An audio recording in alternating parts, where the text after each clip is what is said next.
Barusan saya melakukan operasi bedah minor pengambilan gotri dari alat vita pria pasien saya. Gotri itu semacam buletan kayak kelereng kecil itu metal yang ditanam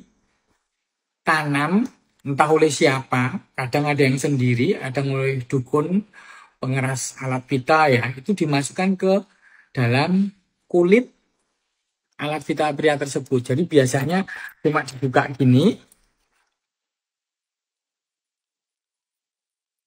Ya, terus ini dimasukin ke dalam.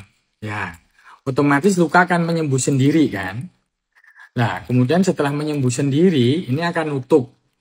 Kemudian ini diasumsikan bahwa dengan adanya gotri di dalam ini bisa menyebabkan mungkin waktu hubungan badan menjadi lebih enak, atau lebih jantan, lebih lama, dan lain-lain lah. Tetapi pada kenyataannya, ini malah lebih besar kemungkinan mengurangi kekuatan ereksi, kekuatan saat tegang.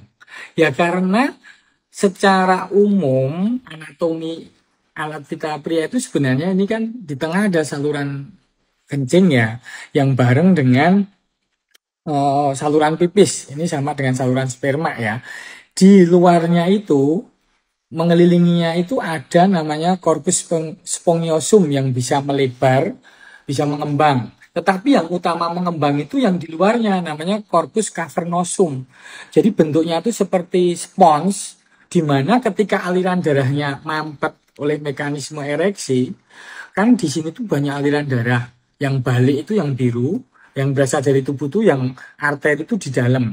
Ketika terjadi mekanisme ereksi itu, biasanya ini terjadi pemampatan di sini. Jadi darah ketampung di sini. Nah, pada saat ketampung itu, corpus cavernosum yang bentuknya seperti spons tadi melebar, terisi cairan-cairan darah. Makanya merah dan mengeras, bahkan bisa keras sekali. Bahkan bisa patah. Kadang-kadang kalau melakukan hubungan badannya nggak baik ya. Nah, ini masanya lokasi gotri ini yang di sini tuh membuat spons yang harusnya mengembang full itu menjadi ketekan oleh adanya gotri tadi. Nah, ini bisa menyebabkan kemampuan ereksinya malah berkurang.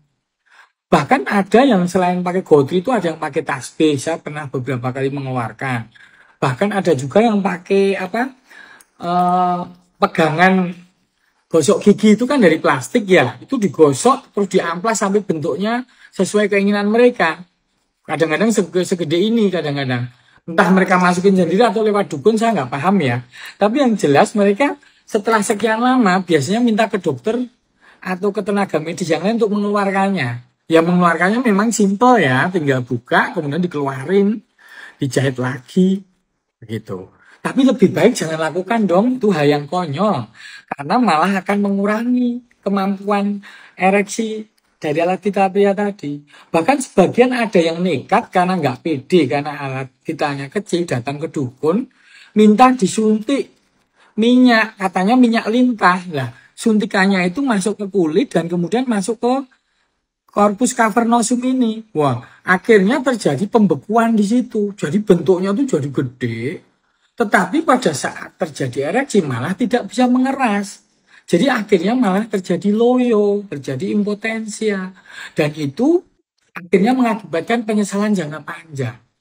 Jadi nggak usahlah tertarik pada ngegedein alat vital atau katanya yang bikin hebat dikasih oles macam-macam.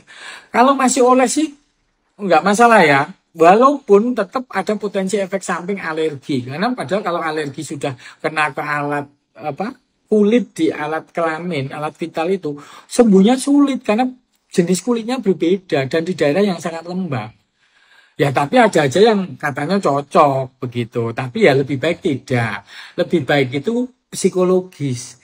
Bahwa kebutuhan biologis itu diperoleh dari psikologis yang baik. Jadi psikologis berpengaruh pada biologis. Ya, jadi lebih baik tidak main-main, tidak iseng, dan jangan melakukan perbuatan konyol yang nanti disesali ya.